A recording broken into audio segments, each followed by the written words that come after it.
안녕하세요. 힘찬병원 이정원입니다. 안녕하세요. 힘찬병원 진호선입니다. 안녕하세요. 힘찬병원 임기성입니다. 얼마 전에 이렇게 인터넷 서칭을 하다가 네. 재밌는 기사를 하나 발견했어요. 그 손가락의 길이 B로 어떤 사람들의 개인적인 특징을 많이 알 수 있다. 과연 이게 정말 사실이냐? 저도 궁금한데요. 혹시 뭐 아니 근데 이게 기사가 일단 궁금한데 어떤 내용의 약지와 검지를 비교해 보면 남자 같은 경우는 이 약지가 상대적으로 더 검지보다 길다고 합니다. 그리고 여자는 비슷하거나 오히려 검지가 조금 더 긴 경우가 많다고 하고요. 이게 왜 그러냐 봤더니 남성 호르몬이죠. 테스토스테론 때문에 남성과 여성 간의 차이가 있고 태아기 때 테스토스테론에 많이 노출될수록 약지, 네 번째 손가락이 더 길게 되고 그러면 이런 특징을 가진 사람들은 음경의 길이가 더 상대적으로 길다. 그런 논문이고요. 그래서 또 찾아보니까 그와 관련된 논문들이 무수히 많더라고요. 영국 쪽에서 나온 거는 주식 투자자들을 분석해 봤더니 이 약지가 길면 길수록 더 많은 수익을 올리더라. 그런 것도 있습니다. 그래서 미혼의 여성들이 배우자를 선택할 때 약지가 긴 사람을 선택하면 재정적으로 도움이 되고 또 도움도 되고 돌아가시는 또 뭐 어떤 큰 도움이 있을까요? 또 있다고 하더라고요. 그래서 있습니까? 저는 그 기사를 들으면서 드는 의문이 언제부터 차이가 나기 시작할까? 교수님은 도대체 어떻게 측정을 하신 걸까? 이게 보통 남자냐 여자냐 결정을 하는 게 보통인데 6에서 8주 때 태아인 상태에서 어떻게 이제 가느냐에 따라서는 차이가 있거든요. 그때 남자 같은 경우에는 테스토스테론의 영향을 더 많이 받을 가능성이 많을 거고 그때 이제 이 손가락의 길이가 어느 정도 결정이 돼서 그 이후에 계속 발달을 하게 되는 거거든요. 그래서 태아에 있을 때 6에서 8주 때 그때 보통 그 호르몬의 영향을 많이 받아서 이제 생식기나 이런 것도 형성이 되고 호르몬에 따른 성격이나 외형이나 이런 데 영향을 미친다고 알고 있습니다. 여기서 한번 재볼까요? 네. 누구 손이 제일 큰지? 여기 보면 비슷한데? 이걸 이제 위원장님은 비율이 차이가 많이 나시는 것 같아요. 아니요, 이게 이제 단순히 긴 거 말고 전체 길이를 봐야 그러니까 된다고 비를 보니까 비율이 중요하다. 차이가 네. 확연히 나시는데요.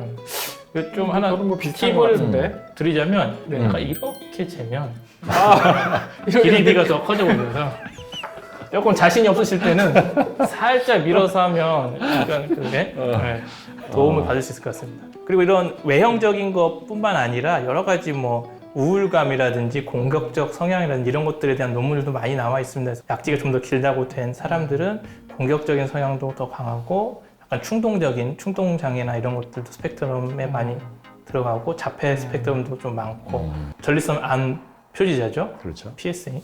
PSA 같은 경우 좀 더 높게 나타나서 전립선 암 발생률도 조금 더 높고 그러니까 이게 무조건 길다고 좋은 건 아니고 여성적인 부분도 검지가 오히려 긴 여성들은 이제 유방암 발생 비율이나 이런 것도 영향을 미친다 이런 논문들도 나와 있고요. 그러면 손가락 말고 발가락에도 뭐 그런 차이가 발가락 길이에 따른 그 유형이 여러 가지가 있다고 봤습니다. 엄지가 제일 길고 새끼가 제일 낮은 쪽으로 이렇게 쭉 이런 식으로 나열되는 경우를 우리가 이집트형이라고 얘기를 하고 그 다음에 이제 그리스형이라는 거는 두 번째 발가락이 5개 중에서 제일 긴 경우를 얘기하고요. 첫 번째, 두 번째, 세 번째 발가락의 길이가 동일하고 네 번째, 다섯 번째가 짧은 경우 로마형이라고 얘기하고요. 그 외에 이제 게르만형, 켈트형 보통 이렇게 나누는 것들이 있더라고요. 그래서 보통 우리가 발가락에서 가장 큰 문제가 되는 것들이 엄지발가락에 휘는 무지외반증이나 이런 것 때문에 문제가 되기도 하지만 실제로 보면은 두 번째 발가락이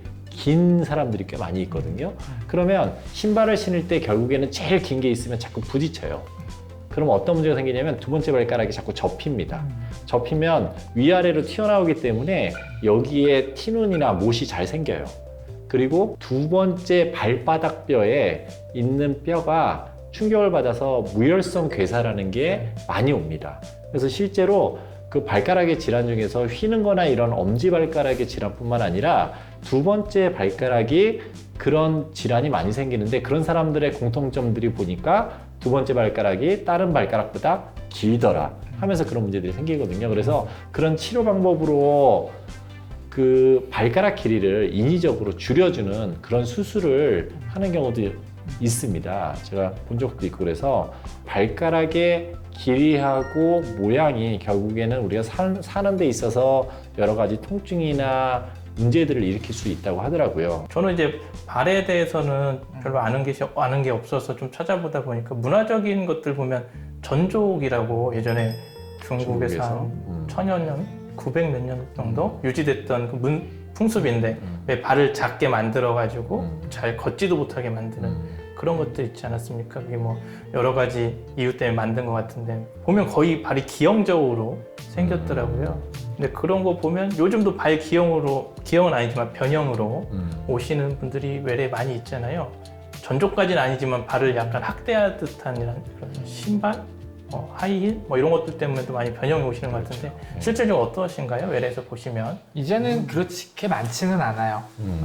예전에는 그런 분들이 좀 있었던 것 같은데 그 신발은 후천적인 원인이고 네. 원래 선천적으로 약간 유전적인 경향이 좀 있어요. 그래서 목에 유전을 한다고 하니까 어머님이나 이모님, 외할머님 뭐 이런 분들이 있는 분들이 그래서 저희가 보면은 남자한테도 생기거든요. 그러니까 남자들은 하이힐을 안 신는데 편한 신발만 신는데도 생기는 걸 보면 아 이게 단순히 그런 신발을 신어서 자세 때문에 그런 것 때문에만 생기는 건 아니구나. 요즘에는 하이힐 신는 분들이 별로 없고 플랫 슈즈를 많이 신지 않습니까? 네. 플랫 슈즈를 신는 거는 이 발 건강에 좀 어떤가요?